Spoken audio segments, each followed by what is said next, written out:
Gente, nunca aprenda nada de finanças com quem é escasso. Tem gente que está assistindo agora que quer mudar de vida, mas morre de medo. A maioria dos senhores e senhoras só vão prosperar se forem irresponsáveis. Gente, é o seguinte, vocês precisam ter controle financeiro absolutamente até da balinha. Fala assim comigo, a balinha precisa ser anotada. E vocês têm que entender o seguinte, para de gastar dinheiro com besteira. E brand, sabe o que vocês vão fazer? Brand vocês esquecem, isso é coisa de rico. Vocês têm que parar com isso. E não adianta ficar entrando em ambiente de rico, não. Fala assim comigo, eu sempre, só de simulação. Fala assim comigo, eu sempre vou ser pobre. Fala assim, eu sou igual a minha mãe. Fala! Fala! Isso é o escasso falando. O escasso tá falando, mas essa é a realidade. Gente, nunca aprenda nada de finanças com quem é escasso. Os maiores do Brasil, eles botavam banco. Olha o que eles ensinavam. Não tô falando mal de vocês, nós somos amigos, tá? Mas vocês falavam errado. Eles faziam assim nas aulas. Até ouvir o rico. Eles faziam assim, ó. Tá vendo a casa própria? Tá vendo a casa própria? Não compre a casa própria. Você vai pegar esse dinheiro, vai aplicar no fundo imobiliário. E aí, você tá vendo o carro? É besteira o carro. Você não vai comprar carro, você vai usar Uber. Tá vendo esse negócio aqui? Aí tudo ele foi falando. Aí eles encontram com um rico. A coisa mais engraçada que acontece com uma pessoa escassa, quando ela começa a aprender com o rico, é isso aqui, ó. Ela fala assim, ó, gente, é o seguinte, chegou a hora de eu comprar uma casa.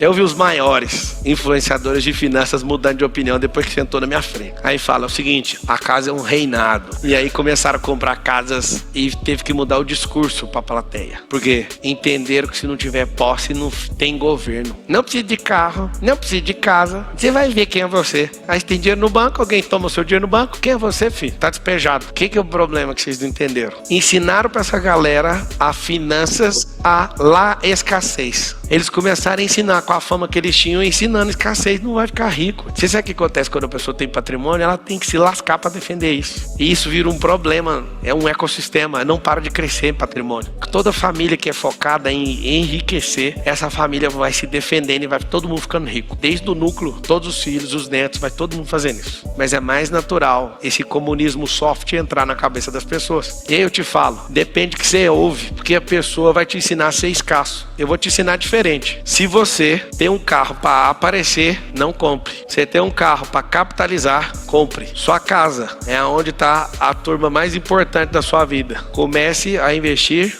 aqui, ó. Eu mudei minha cabeça. A minha casa chama-se Indústria da Felicidade. E é aqui, ó, o alvo. Aonde eu mais invisto, tá bem aqui, ó. Eu dou conta de te falar algo que poucos ricos no mundo dão conta de falar. Pode contar nas mãos quais ricos dão conta de contar isso. Quer saber o que é? Eu desafio qualquer um de vocês aí no hotel mais luxuoso da terra, se tem mais luxo que dentro da minha casa. Esse foi o padrão. Você não vai encontrar por metro quadrado gente trabalhando por um conforto absurdo, luxuoso, mas a gente vai nos hotéis mais luxuosos que tem nessa nação e na Europa e nos Estados Unidos. Eu falo, Carol, vê se você acha um hotel aí que é mais luxuoso que a nossa casa. Vê se, eu quero que você acha. A gente não achou até agora. Posso falar? Eu fiquei no Armani, no Burj Khalifa, 50 mil reais de diária. Coitado do Burj Khalifa. Isso é alguém que tem coragem de falar. Toda a minha riqueza começa dentro de casa. Vamos destravar essa cabeça sua? Eu pus um alvo. Se sou rico, vou viver isso todo dia dentro de casa. E eu era escasso. Fala com a boquinha assim, ó. A riqueza começa lá em casa. E é assim que você ensina seus filhos. Robert Justo até falou essa frase na live.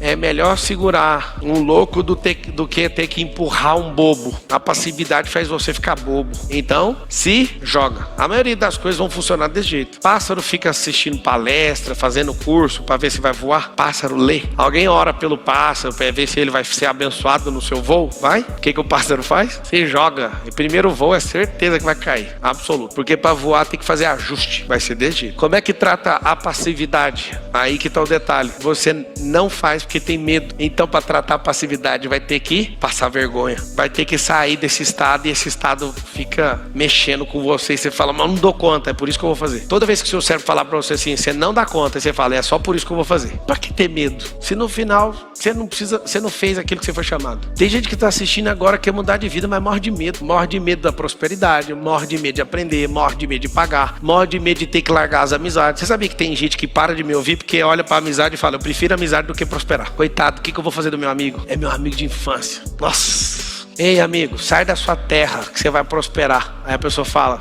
mas o que eu vou fazer com os parentes? Hoje eu liguei para uma pessoa da minha família e falei assim, vamos prosperar, vamos mudar de terra, vamos abrir um negócio? Aí esse parente meu falou assim, eu não posso, eu tenho que cuidar do fulano. E eu falei, então tá bom, eu vou voltar a ligar o dia que esse fulano tiver 18 anos, e isso nem é filho dessa pessoa, é filho de outra pessoa que ele acha que tem que cuidar a vida inteira. Quando tiver 18 anos eu vou te ligar, você vai falar a mesma coisa, porque você centralizou sua vida nisso. E eles não prosperam por sua culpa. Se você sair, todo mundo é obrigado a prosperar. Fala assim comigo, o medo é que tem medo da gente. Frase do meu filho com 5 anos de idade, Lorenzo, uma máquina. Eu vou falar uma coisa que vai incomodar você, mas a maioria dos senhores e senhoras só vão prosperar se forem irresponsáveis. Excesso de responsabilidade é freio de mão. Depois que eu tive os meus filhos, eu parei de ser ousado. Você sabe o que acontece quando você tem filho? Aí que você tem que ser ousado. Porque seus filhos vão inutilizar você no meio do percurso, se eles perceberem que você que amarrou a prosperidade de todo mundo. Aí eu faço um exercício com você agora. Vocês querem ser ousados, sim ou não? Senta numa cadeira de balanço comigo.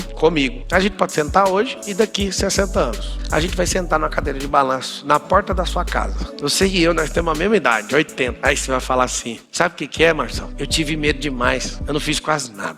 É mesmo? E seus livros? Que livro você escreveu? Nenhum. E as empresas? O que você fez? Não, eu nunca consegui, eu sou tão certinho, eu sou tão responsável, eu nunca fiquei sem pagar minhas contas, eu acabei nem mexendo com isso. E uma vez eu quebrei, depois que eu quebrei então, já era. Aí você vai contando história. A sua história tem um título. Você quer saber qual que é o título da história? História 1, o título é Desculpa. História 2, o título é Outra Desculpa. História 3, Sou um Covarde. História 4, Desculpa outra vez. E aí você vai ficar o dia inteiro contando desculpa. Aí sabe o que eu vou fazer? Na hora que você terminar seu balanço, contar a sua história, eu vou pegar meu celular, que nem vai ser de pegar. Nós vamos abrir uma holografia, pode esperar por isso, em 45 anos. E eu vou mostrar pra você uns 17 dias sentado na porta desse balanço, o tanto de gente foi transformado, 100 livros que eu fiz, os filmes de Hollywood. Eu comprei Hollywood, não sei se você sabe. Você sabe o que acontece? Esse balanço da vida aqui é o movimento. Tem gente que usa de desculpa pra sempre. Nesse dia, você vai contar tanta história. E nessa geração vai ter gente com chip na cabeça. E não vai precisar de ninguém ensinar mais nada. A humanidade vai chegar nesse nível. Nunca mais vai assistir uma palestra. Esses negócios vai ser só história aqui, ó. Encontros para desenvolver o cérebro. Vai ter todas as fases de proibição, de não sei o quê. Pode esperar, vai acontecer. Mas a fase mais chocante vai ser, não existirão os professores. E você sabe, os influenciadores não vão existir também. Aí você fala, mano, você é muito louco. Isso não é nem um princípio das dores. Eu te faço a pergunta agora. Você vai ficar com medo até que dia?